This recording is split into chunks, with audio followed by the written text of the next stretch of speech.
Une jeune fille pose une tasse de thé sur la table. Lorsqu'elle veut la reprendre, elle découvre que la tasse est devenue un simple dessin. Elle n'arrive pas à croire que c'est réel, mais la curiosité la pousse à y plonger la main. Cette scène étrange fait comprendre à Jenny qu'elle n'est pas une personne ordinaire. Quelques jours auparavant déjà, Jenny dessinait inconsciemment d'étranges symboles. Sa mère, en voyant cela, paraissait extrêmement nerveuse, comme si elle cachait un secret. L'apparition fréquente de ces symboles éveille la curiosité de Jenny. Ce jour-là, elle fait du shopping avec son ami John. Le mystérieux symbole apparaît soudain sur l'enseigne d'un bar. Jenny décide d'aller voir de plus près, mais à peine entrée, elle voit le serpent argenté orné au bras d'une femme prendre vie. Il enserre violemment un homme. Jenny pousse un cri de terreur, mais les gens autour d'elle la regardent d'un air étrange. Cela attire l'attention d'un homme mystérieux, car ce sont des chasseurs d'ombre. Les gens ordinaires ne peuvent pas les voir. Le lendemain matin, l'étrange phénomène se reproduit. Jenny découvre avec effroi qu'elle a dessiné des symboles à la craie dans toute la pièce. Elle en arrache quelques-uns à la hâte et rejoint son ami John. Alors que Jenny s'interroge encore, l'homme du bar de la veille réapparaît. Pour découvrir la vérité, Jenny va directement voir l'homme, et lui aussi est venu, pour la même raison, car seuls les semblables peuvent se voir mutuellement. Autrement dit, Jenny est également descendante de chasseurs d'ombre. Pendant ce temps, la mère,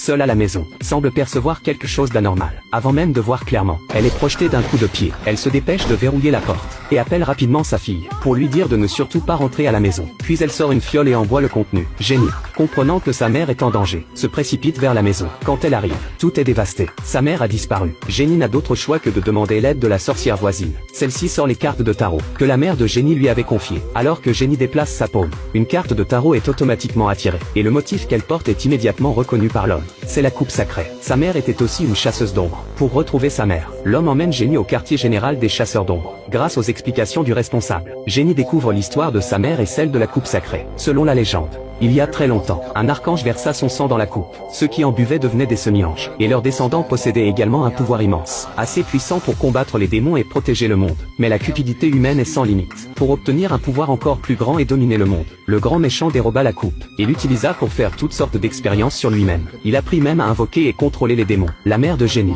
l'ayant découvert, vola la coupe, et se cacha depuis. Et maintenant, pour retrouver sa mère, il faut utiliser la puissante énergie de la Cité des Os, pour briser le sceau mémoriel, que sa mère a fait apposer pour protéger sa fille.